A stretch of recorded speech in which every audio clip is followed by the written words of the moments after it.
Xin chào các bạn đến với Thiện Entity Review. Hôm nay mình muốn đưa các bạn đến sản phẩm là bàn phím cơ NG80. Thì bên trong sản phẩm thì đây, để cho nhanh nên mình đã tháo sẵn cây cáp cũ của nó ra rồi. Đó, hộp để sang một bên. Trước mắt các bạn đây là mình đang có là blade đồng, có bản blade thép nữa thì nó lại giá mềm hơn. Đó. Thì switch đi theo nó là switch color pop round, còn bản pop white nữa, nhưng mà mình nó kêu tiếng to quá và mình đáng lẽ mình định chọn pop red cơ, nhưng mà hết mất rồi nên phải chọn brown thôi. Rồi sau khoảng một tuần trải nghiệm pop brown thì mình thấy rằng nó khá nặng và nó cứ kiểu bị khựng khựng ấy, khi mà mình đánh văn bản nhiều cứ bị khựng khựng nhiều ấy. Vì nó gõ văn bản hơi khựng, thế nên mình đã mua 30 con Anko Vintage White 35g, gõ rất là mềm luôn. 35g là nhẹ nhất.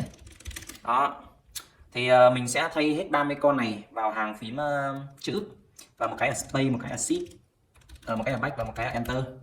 Còn đâu mình để giữ nguyên brown lại, tại vì mình thấy mình dùng nhiều ở cái phần này nên con này thay cho red cũng được, con này nhẹ red. Đó, thì tổng quan nó thì như này thôi, mình đã thay rồi, các bạn nhìn này. Đó, bao đẹp luôn. Đây mình bật led các bạn xem này. Đó, đẹp không? Đẹp không? Quá đẹp luôn. Led nó led xuôi, led nó led xuôi. Nhiều con không led xuôi không? Đó, rồi tắt đi. Thì chất liệu của nó thì cứng và chắc chắn. Đây các bạn nghe này. Đây, mình vặn đủ kiểu nó cũng không bị cong hay là gì cả. Đây, sạc vào chỗ này. Rồi đằng sau của nó thì đây có nút cục receiver đây, nó ở chỗ này. Đây mấy các bạn xem. Đó. Đó. Con LG68 cũng không có cái cục này đâu. Nên mình rất thích con 80 ở cái chỗ này. Ở đây có hai cái chân này. Đó, đây nó cao su rất chắc chắn luôn. Bạn nhìn này. Đó. Ok, xong. Rồi bây giờ đến tổng quan về trước thì theo mình biết thì con này đã lót form đáy. Còn chỉ lót một form đáy thôi, nhưng mà mình thấy cũng chả cần phải tháo ra để lót thêm form hay là gì đâu. Mình cứ thế mà dùng thôi, mình đã thấy ổn lắm rồi. Điểm mình thích ở cái con này là ở thiết kế của nó. Mình rất thích thiết kế riêng lẻ kiểu như này nhé. Đó. Đó. Đấy là một phần. Phần thứ hai là mình cũng rất thích cái núm xoay này bạn. Nhưng mà tiếc là mình không hiểu vì sao nhưng mấy YouTuber khác lại được tặng cái núm xoay này màu xanh mà mình lại không có. Đó. Đoạn đầu thế thôi. Bây giờ mình đến hành trình lắp cây cáp nhỉ. Ok, các bạn theo mình nhé.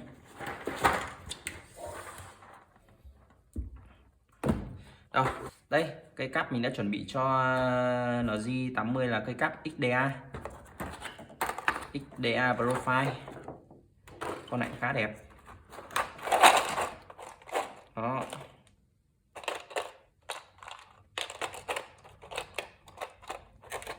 Đây, mình để ở đây.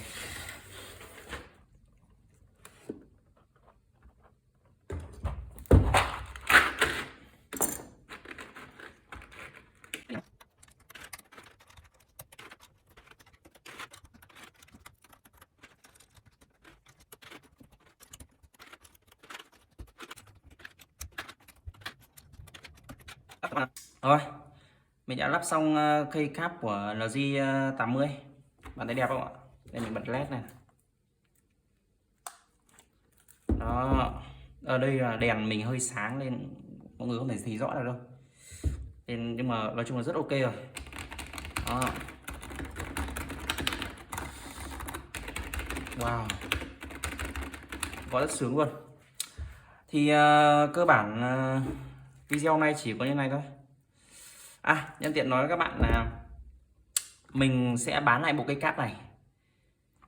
Ai mua thì có thể inbox mình trong Facebook ở bên dưới video nhé. Bây giờ mình sẽ sao test cho các bạn xem này. Rất nhẹ luôn, hàng phím số rất nhẹ luôn. 35g một phát. Đó, brown này. Này nó đanh hơn và nặng hơn và khựng hơn. Còn cái này là nó mượt lắm các bạn ạ, mượt luôn, gõ sướng luôn. Rồi, tổng quan video của mình về chiếc NG80 đến đây thôi. Bây giờ mình sẽ đến phần bán nhé. thì mình sẽ bán lại bộ cây cáp này với giá mềm nhất cho các bạn ở phần Facebook. Và mình cũng sẽ bán 30 con Color Box Brown này. Một con là 10.000 và đã lúp là 2.000 một con là 12.000, nhưng mà mình chỉ bán 6.000 thôi. Bạn nào mua thì inbox mình nhé. 30 con này, chân còn nguyên này, đó, chân còn nguyên đấy nhá. Mình sẽ tặng cho các bạn luôn hộp của Aco luôn. Rồi mình đóng lại như này, đó, mình cho vào đây, mình cho vào đây.